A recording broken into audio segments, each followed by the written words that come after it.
עידן? כן. סגי מאתר מיימקס.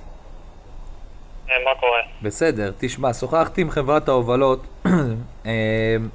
הבנתי שהייתה ביניכם איזושהי הבנה לגבי התיאום של היום. אם תרצה, אנחנו מאוד נשמח לתאם את זה בחזרה ליום רביעי הקרוב, כי מחר אי אפשר בגלל הבחירות. אני אגיד לך, אני דיברתי איתם, אני אגיד לך מה האופציות שהם הציעו.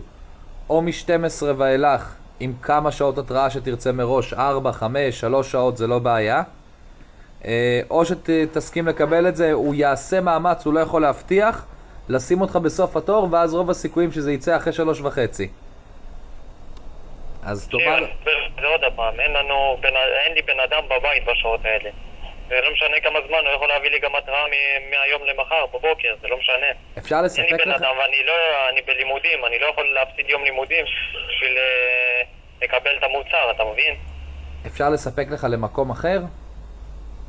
אני הצעתי להם להביא לי את זה למתחם ג'י בכפר סבא, אבל הם עושים לי, כאילו לבן אדם אחר, הם עושים לי לא, אנחנו צריכים רק עם תעודת זהות שלך. תשמע, אני לא יודע איך הם עובדים, או...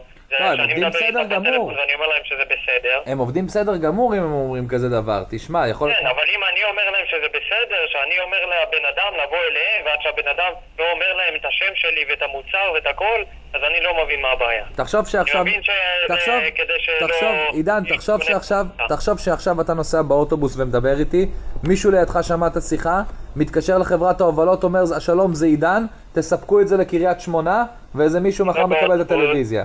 הם עושים בסדר עם התעודת זהות, אני בכוונה אומר. אבל... אני מבין שהם עושים בסדר, אבל אני סתם כבר, אני אומר לך, אני 15 ימים או 14 ימים חכה, וזה כבר לא נראה לי בסדר, כי אתם אמרתם לי שתוך 10 ימים אני אקבל את זה. אנחנו מתחייבים... אתה מבין, אף אחד לא עדכן אותי, לא כלום. עידן. אני התקשרתי, התחלתי לשלוח הודעות, עידן. להתקשר אליכם. עידן, אנחנו מתחייבים להספקה של עד 10 ימי עבודה. זה בסדר, עבר 10 ימי עבודה. היום זה היום העשירי. אף אחד לא התכוון להגיע לזה, אבל היום זה היום העשירי. יפה, והגיע להם מוצר? לא הגיע כי... בסדר, אני לא מנסה היה אמור להגיע. אם היית בבית בשעות שהמובילים תיאמו איתך, היית גם מקבל. לא משנה, הם אמרו לי שבשעה 3:30 אין שום בעיה ואני אקבל את זה ב3:30. אני באמת לא מחייב. פתאום אחרי זה מתקשר אליי זה שאמור להביא לי את זה והוא אומר לי לא, אני כבר לידך. מה זה הוא כבר לידי? מה זה סוגרים איתי זמן מסוים ואחרי זה משנים? תשמע, אני באמת לא מחפש לראות, הם מספרים גרסה אחת ומאצלך זה נשמע אחרת, אני לא שופט. אני רוצה לנסות לפתור.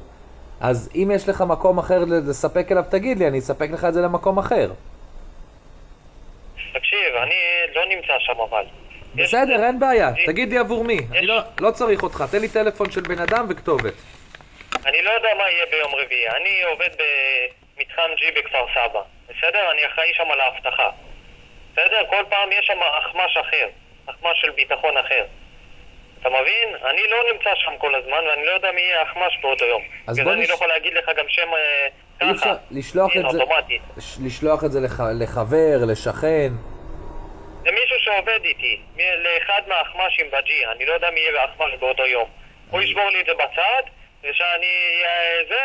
אני אעבור שם במיוחד, כי כבר ביקשתי שישלחו לי את זה, אבל אני צריך בכל זאת ללכת לאסוף את זה, אז אני לא מבין בכלל זה בעייתי, זה בעייתי, אני חייב שם של בן אדם וכתובת, אני לא יכול להשאיר לך את זה שם סתם עבור מישהו. לא, אני לא יודע, כאילו אני לא מבין מה הבעיה לספק את זה יותר מאוחר, מה זה, אני הבן אדם היחיד מזמין מוצרים נהפוך הוא, בגלל שאתה לא הבן אדם היחיד, בגלל שיש על מסעית כזאת עם משהו כמו 30-40 לקוחות, אי אפשר ללכת לפי כל דרישה של כל לקוח, כל אחד יש לו שעות שנוחות לו. לכן יש טווח שעות מסוים שבהם אפשר לספק לכולם, וכולם בדרך כלל מתגמשים. תקשיב, אם זה לא הולך ואתה לא רוצה, אני אבטל לך, אני לא מחזיק אותך בכוח, שלא תרגיש חלילה. אתה רוצה לבטל, אין דמי ביטול, אין דברים מהסוג הזה, תקבל את כל הכסף במיידי. אני פשוט מנסה לפתור את זה, וזה הפתרונות שאני יכול להציע. טוב, בסדר, אז אני עזוב, בסדר, אני כבר אקח את זה מכפר סבא, מאיזה חנות וזהו. עזוב, תבטל לי את זה וזהו. אני מבטל, אני מתנצל נורא. תודה. בבקשה.